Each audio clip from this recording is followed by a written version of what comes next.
ବଡ଼ କିଏ? ଶିଶୁ ପ୍ରାରମ୍ଭ ଶ୍ରେଣୀ। ଦିନେ ମାଟି, ପାଣି, ପବନ, ଆକାଶ, ସୂର୍ଯ୍ୟ ସମସ୍ତେ ମିଶି କଥାବାର୍ତ୍ତା ହେଉଥିଲେ। ଝରଝର ଶବ୍ଦ କରି ପାଣି କହିଲା, ମୋ ନାଁ ତ ଜୀବନ। ମୋତେ ଛାଡ଼ିଦେଲେ ମଣିଷ, ପଶୁ, ପକ୍ଷୀ କେହି ବଞ୍ଚିପାରିବେ ନାହିଁ। ମୁଁ ଚାହିଁଲେ ବନ୍ୟା କରିଦେଇପାରିବି, ତେଣୁ ମୁଁ ବଡ଼। ସାଇଁ ସାଇଁ ଶବ୍ଦ କରି ପବନ କହିଲା, ମୋ ବିନା ପଶୁ, ପକ୍ଷୀ, ମଣିଷ କେହି ବଞ୍ଚିପାରିବେ ନାହିଁ। ମୁଁ ଯଦି ବହୁତ ଜୋରରେ ବହିବି, ଝଡ଼ ତୋଫାନ କରି ସବୁକିଛି ନଷ୍ଟ କରିଦେଇପାରିବି।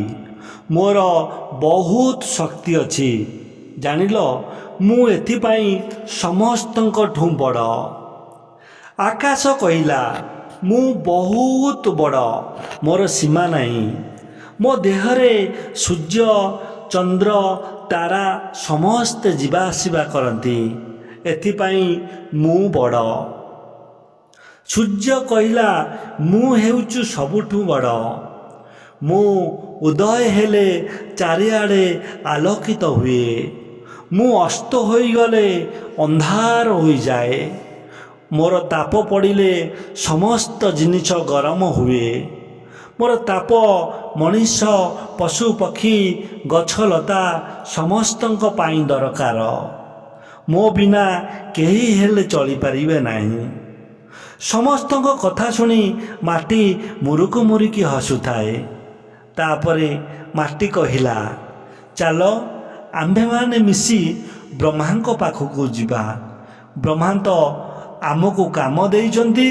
ଆମ ଭିତରୁ ବଡ଼ କିଏ, ସେଇ ହିଁ ସେ କଥା କହିପାରିବେ। ସମସ୍ତେ ବ୍ରହ୍ମାଙ୍କ ପାଖକୁ ଗଲେ, ବ୍ରହ୍ମାଙ୍କୁ ପ୍ରଣାମ କଲେ। ସେମାନଙ୍କ ଆସିବାର କାରଣ ବ୍ରହ୍ମା ଧ୍ୟାନ ବଳରେ ଜାଣିପାରିଲେ। ପଚାରିଲେ, କୁଆଡ଼େ ଆସିଲ? ସମସ୍ତେ କହିଲେ, ଆପଣ ଆମକୁ କାମ ଦେବାରୁ ଆମେ ଦିନରାତି କାମ କରୁଛୁ। ନିଜେ ନିଜର କଥା କହି ଚାଲିଲେ। ମାଟି ଚୁପଚାପ ଶୁଣୁଥାଏ। ବ୍ରହ୍ମା ପଚାରିଲେ, ମାଟି, ତୁମେ କିଛି କହୁନାହଁ? ମାଟି କହିଲା, ପ୍ରଭୁ, ଆପଣଙ୍କୁ କେଉଁ କଥା ଅଜଣା ଯେ ମୁଁ କହିବି? ମାଟିର କଥା ଶୁଣି ବ୍ରହ୍ମା ଖୁସି ହୋଇଗଲେ ଏବଂ କହିଲେ, ସତରେ ତୁମେ ଧନ୍ୟ। ଯାହାର ଏମିତି ଭଲ ଗୁଣ ଥାଏ, ସେଇ ହିଁ ସବୁଠାରୁ ବଡ଼। ତୁମ ଦେହରେ ସମସ୍ତେ ଚଲାବୁଲା କରୁଛନ୍ତି, ଖେଳୁଛନ୍ତି ଓ ନାଚୁଛନ୍ତି।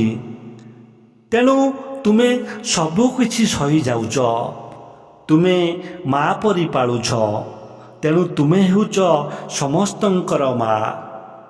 ବଞ୍ଚିବା ପାଇଁ ମାଟି, ପାଣି, ପବନ, ଆକାଶ, ସୂର୍ଯ୍ୟ ଦରକାର। ମାଟି ବିନା ଆମେ କେହି ବଞ୍ଚିପାରିବା ନାହିଁ। ତୁମେ ସମସ୍ତେ ମିଳିମିଶି ଚଳ।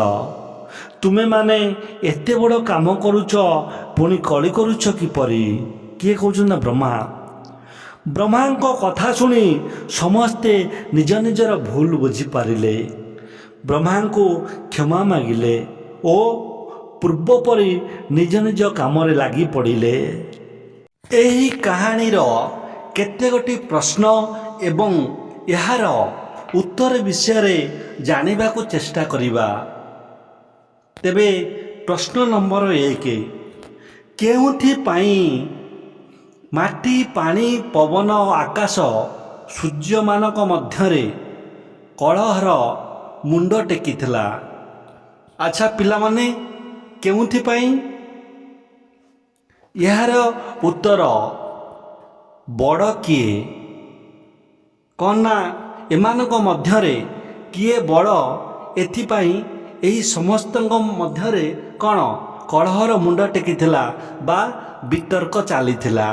ପ୍ରଶ୍ନ ନମ୍ବର 2, ଏମାନଙ୍କ କଥା ଶୁଣି କିଏ ମୁରୁକି ମୁରୁକି ହସୁଥିଲା? କିଏ ହସୁଥିଲା? ନା ଉତ୍ତର କ'ଣ ହେବ? ନା ଏମାନଙ୍କ କଥା ଶୁଣି ମାଟି ମୁରୁକି ମୁରୁକି ହସୁଥିଲା। ପ୍ରଶ୍ନ ନମ୍ବର 3, ପ୍ରଶ୍ନ ନମ୍ବର 3ରେ କ'ଣ ଅଛି ପିଲାମାନେ? ନା ଏହି ସମସ୍ୟାର ସମାଧାନ ପାଇଁ ମାଟି, ପାଣି, ପବନ, ଆକାଶ, ସୂର୍ଯ୍ୟ କାହା ପାଖକୁ ଗଲେ? କାହା ପାଖକୁ ଗଲେ? ଯେ ପିଲାମାନେ, କିଏ ଏହି ସମସ୍ୟାର ସମାଧାନ କରିଥିଲେ? କିଏ? ନା ମାଟି, ପାଣି, ପବନ ଏହି ସମସ୍ୟାର ସମାଧାନ ପାଇଁ ବ୍ରହ୍ମାଙ୍କ ପାଖକୁ ଗଲେ। ଉତ୍ତର କ'ଣ ହେଲା? ନା ବ୍ରହ୍ମା। ନେକ୍ସଟ ପ୍ରଶ୍ନ, ବ୍ରହ୍ମା କିପରି ଜାଣିପାରିଲେ ଏମାନଙ୍କର ଆସିବାର କାରଣ? ଉତ୍ତର କ'ଣ? ନା ଉତ୍ତର ହେବ ବ୍ରହ୍ମା ନିଜର ଧ୍ୟାନ ବଳରେ ଜାଣିପାରିଲେ ଏମାନଙ୍କର ଆସିବାର କାରଣ। ଆମର ପରବର୍ତ୍ତୀ ପ୍ରଶ୍ନରେ କ'ଣ ଅଛି? ନା ବ୍ରହ୍ମା କେଉଁଥିପାଇଁ ମାଟି ଉପରେ ଖୁସି ହେଲେ? ନା ଯେତେବେଳେ ବ୍ରହ୍ମା ମାଟିକୁ ପଚାରିଲେ, ମାଟି ତୁମେ ତ କିଛି କହୁନ, ସେତେବେଳେ ମାଟି ଉତ୍ତର ଦେଇଥିଲା, ପ୍ରଭୁ ଆପଣଙ୍କୁ କେଉଁ କଥା ଅଜଣା ଯେ ମୁଁ କହିବି। ମାଟିର କଥାରେ ବ୍ରହ୍ମା ବହୁତ ଖୁସି ହେଇଗଲେ ଏବଂ କହିଲେ, ସତରେ ତୁମେ ଧନ୍ୟ। ଯାହାର ଏମିତି ଭଲ ଗୁଣ ଥାଏ ସେ ହିଁ ସବୁଠାରୁ ବଡ଼। ତୁମ ଦେହରେ ସମସ୍ତେ ଚଲାବୁଲା କରୁଛନ୍ତି, ଖେଳୁଛନ୍ତି ଓ ନାଚୁଛନ୍ତି। ତୁମେ ସବୁକିଛି ସହିଯାଉଛ। ତୁମେ ମା ପରି ପାଳୁଛ। ତେଣୁ ତୁମେ ହେଉଛ ସମସ୍ତଙ୍କର ମା। ଆମର ଶେଷ ପ୍ରଶ୍ନ। ତେବେ ଦେଖିବା ପିଲାମାନେ, ଶେଷ ପ୍ରଶ୍ନରେ କ'ଣ ଅଛି? ନା ବ୍ରହ୍ମା କିପରି ଏହି ସମସ୍ୟାର ସମାଧାନ କରିଥିଲେ? ବ୍ରହ୍ମା କିପରି ଏହି ସମସ୍ୟାର ସମାଧାନ କରିଥିଲେ? ଉତ୍ତର, ବ୍ରହ୍ମା କହିଥିଲେ, ବଞ୍ଚିବା ପାଇଁ ମାଟି, ପାଣି, ପବନ, ଆକାଶ, ସୂର୍ଯ୍ୟ ଦରକାର। ମାଟି ବିନା ଆମେ କେହି ବଞ୍ଚିପାରିବା ନାହିଁ। ତେଣୁ ତୁମେ ସମସ୍ତେ ମିଳିମିଶି ଚଳ। ତେଣୁ ମାଟି, ପାଣି, ପବନ ଆମ ସମସ୍ତଙ୍କ ପାଇଁ ପ୍ରୟୋଜନ।